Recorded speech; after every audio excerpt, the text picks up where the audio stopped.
అబ్బో ఇక్కడ కేజీ చీరలు కొంటే అర కేజీ చీరలు ఫ్రీ అంట. మంగళ్య షాపింగ్ మాల్, కేజీల్లో సేల్, టన్నుల్లో ఆనందం. ఎలుకలు సాధారణంగా ఏం చేస్తూ ఉంటాయి? బియ్యం బస్తాలకు, పప్పు బస్తాలకు కన్నం పెడతాయి. ఏదైనా తినే వస్తువులుంటే కొరికి పడేస్తాయి. కానీ బెంగళూరులో ఒక దొంగ ఎలుక ఏం చేసిందో తెలుసా? ఏకంగా బంగారం షాప్కి కన్నం వేసింది. గోల్డ్ షాప్లో తినే వస్తువులు ఉన్నాయనుకుందో, మరి మెరిసిపోతున్న బంగారాన్ని తినొచ్చని అనుకుందో తెలియదు. కానీ ఏకంగా 10 లక్షల రూపాయలు విలువ చేసే బంగారం రింగులను కొట్టేసింది. నోట్లో పెట్టుకుని ఎంచక్క అక్కడి నుంచి చెక్కేసింది. తెల్లారి షాపుకు వచ్చి చూసినటువంటి ఓనర్ బంగారం పోయేసరికి కంగు తిన్నాడు. అసలు ఆ దొంగ ఎలుక చేసిందేంటో ఒకసారి మీరు కూడా చూడండి.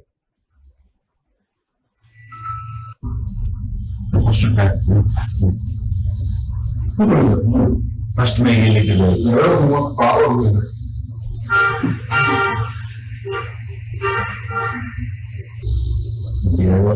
वो लेके जाएगा, उसको तो स्टिकर है ना, वो लेके जाएगा।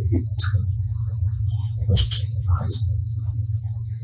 ये तो स्टिकर है, वो लेके जाएगा।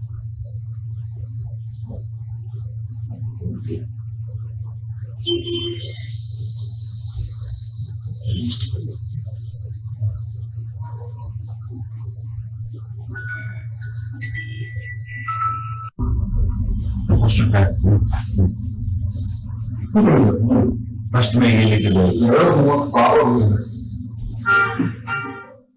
కర్ణాటకలోని తుముకూరు పట్టణంలో విశ్వాస్ జ్యువెలర్స్ అనే దుకాణం ఉంది.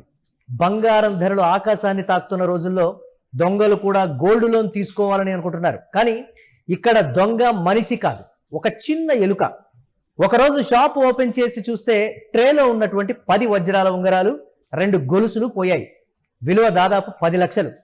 తాళాలు పగల్లేదు, గాజు పగల్లేదు. సీసీటీవీ కెమెరాలు కూడా నేను చూశాను అని అనలేదు. మొదట యజమాని మాత్రం ఎవరు దొంగతనం చేశారో మన సిబ్బందేనా లేక బయట ముఠానా అని తల నొప్పి ఫీల్ అయ్యాడు. పోలీసులకు కంప్లైంట్ చేసే ముందు సీసీ ఫుటేజ్ చూశారు. అప్పుడు జరిగింది కామెడీ ఆఫ్ ద ఇయర్. రాత్రి 2 గంటలకు షాప్ లోపల ఒక చిన్న ఎలుక నెమ్మదిగా వచ్చింది. ట్రే దగ్గరకు వెళ్ళి ఒక ఉంగరాన్ని నోటితో పట్టుకుంది.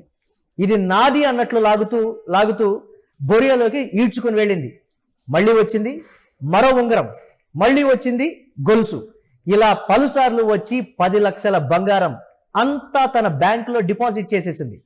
సిబ్బంది అంతా చూసి నోరు వెళ్ళబెట్టారు. రేయ్, ఇది దొంగ కాదు, జ్యువెలరీ డిజైనర్ ఎలుక అని ఎవరో అన్నారు. మరొకరు ఇక నుంచి షాప్లో ఒక ట్రాప్లు కూడా పెట్టాలి, గోల్డ్ ట్రాప్లు కాదు అని అన్నారు. ఎలుక బొరియను కనిపెట్టి తవ్వారు. అందులో ఆభరణాలన్నీ సురక్షితంగా ఉన్నాయి.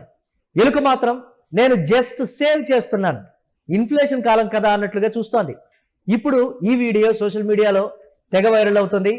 అయితే దీనికి సంబంధించి ఎలుకకి గోల్డ్ లోన్ ఇవ్వాలని కొంతమంది కామెంట్ చేయడం కావచ్చు, రాట్ రిచ్ హ్యూమన్ పూర్ అని మరొక కామెంట్ కావచ్చు. ఇక నుంచి జ్యువెలరీ షాప్లో నో రాట్స్ అలౌడ్ బోర్డు పెట్టాలి అని మరికొందరు, ఎలుకకు ఇన్కమ్ ట్యాక్స్ ఎలా కట్టాలి అని మరొకరు. ఇలా ఒక చిన్న ఎలుక 10 లక్షల రూపాయల బంగారం దొంగిలించి అందరినీ నవ్వించి చివరకు ఆభరణాలు తిరిగి ఇచ్చేసింది. ఇది కామెడీనా, క్రైమా, లేక రాట్ ఇన్వెస్ట్మెంట్ ప్లానా? ఇది మీరే చెప్పాలి. ఈ అంశం అయితే అంటే మెరిసేదంతా కూడా తినేది అనుకుంది.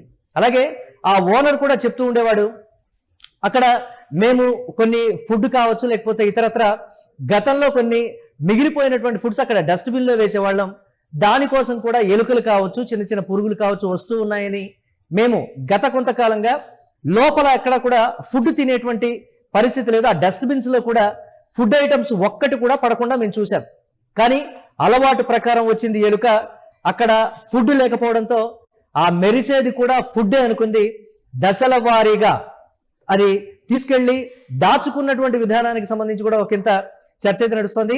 ఒక ఎలుక బంగారం గొలుసును కొరికిన తర్వాత అది ఫుడ్ కాదని నిర్ధారించుకుంటే దాన్ని వదిలి వెళ్ళేసేటువంటి పరిస్థితులు ఉంటాయి. కానీ వరుస పెట్టి ఉంగరాలు కావచ్చు, తర్వాత పలుమార్లు ఉంగరాల తర్వాత గొలుసును కావచ్చు, వీటన్నింటినీ క్రమబద్ధంగా తీసుకెళ్లి తన బొరేలో దాచుకున్నటువంటి విధానానికి సంబంధించి కూడా ఒకంత సోషల్ మీడియాలో ఒక ఫన్నీ కామెంట్స్ కావచ్చు, ఒక ఫన్నీ ఇన్సిడెంట్ కింద కూడా చూస్తూ ఉన్నారు. దొంగలు మనుషులు కాదు, ఎలుకల్లో కూడా దొంగలు ఉంటాయి అనేటువంటి ఒక క్యాప్షన్ కూడా కింద పెడుతున్నటువంటి పరిస్థితి ఉంది. దీని మీద మీ అభిప్రాయాన్ని కామెంట్ రూపంలో తెలియచేయండి.